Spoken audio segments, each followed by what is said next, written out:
In the old days, Thailand was once known to be a very fertile land, but in reality there was not a trace of that in what His Majesty saw on those visits. Evidence of abject poverty was everywhere. The people's plight had never been included in any central government surveys, since the areas were hardly accessible by road.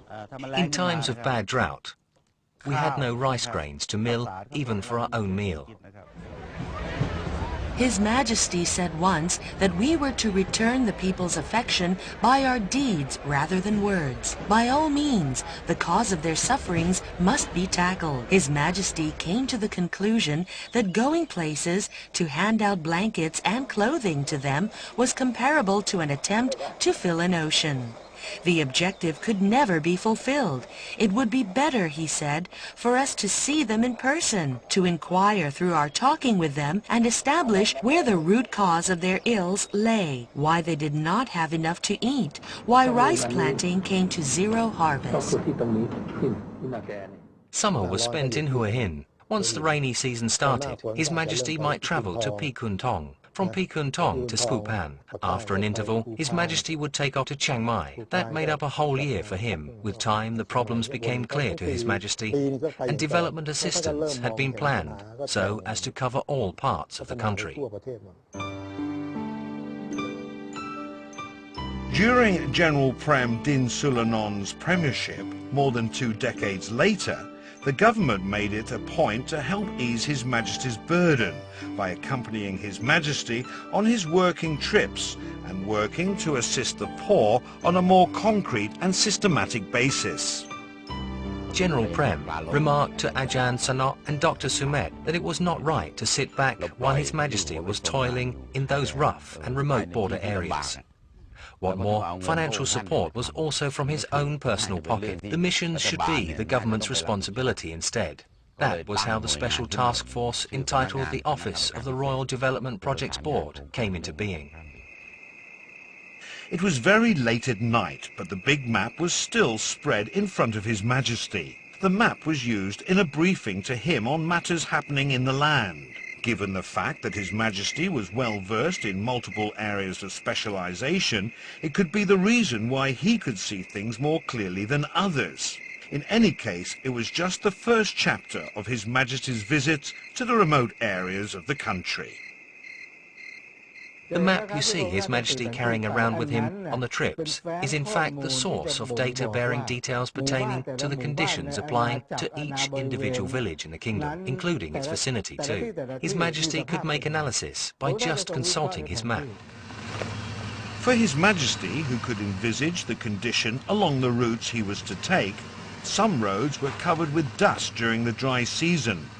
Some were infested with potholes after flooding had receded, and some were in the midst of a dense tropical forest. Nothing of the sort would deter him from taking his trips. The king had to wade through mud. Mud was on his shoes, inside his socks. He was determined to come. Really, those paths were tough, even for ox-drawn carts. Bumpy, covered with rocks, you know, and quite on a slant too. How his car could have negotiated that, I still wonder to this day. On the trips, he insisted on doing the driving himself, otherwise he would just walk. He said that was how one would have the feel of the place. His Majesty made a thorough analysis of the geographical features, altitude, depth, etc. His main philosophy is, whatever you plan or do must reflect the natural environment as well as geographical features applying there. Traveling by other means of transportation, such as by helicopter, His Majesty would review and revise his maps. He would be very displeased seeing members of his entourage asleep, saying flying by helicopter is a privilege. They should realize that official properties were in use, so falling asleep on it was not the way to optimize their services.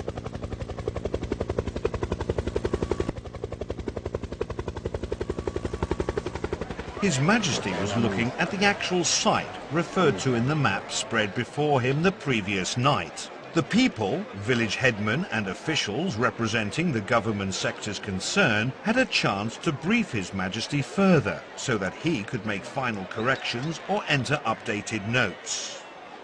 You see, they had been out for years. What he did was to inquire with the local people, pointing at the spot of his interest. He would ask whether this or that still existed, if any. He then scribbled some notes before handing them over to army personnel on duty for further actions. I think he was security personnel. I was village headman then. His Majesty asked me if the spot where he was pointing at on the map was called Sub Sombun. Was there a source of water? I told him yes. Well, it's subterranean water, sir. You mean water is available year-round? I said yes. Development work must take account of the local environment in terms of the physical environment. The sociological environment, we mean certain characteristics which we cannot force people to change. We just go in and find out what the people really want and then fully explain to them.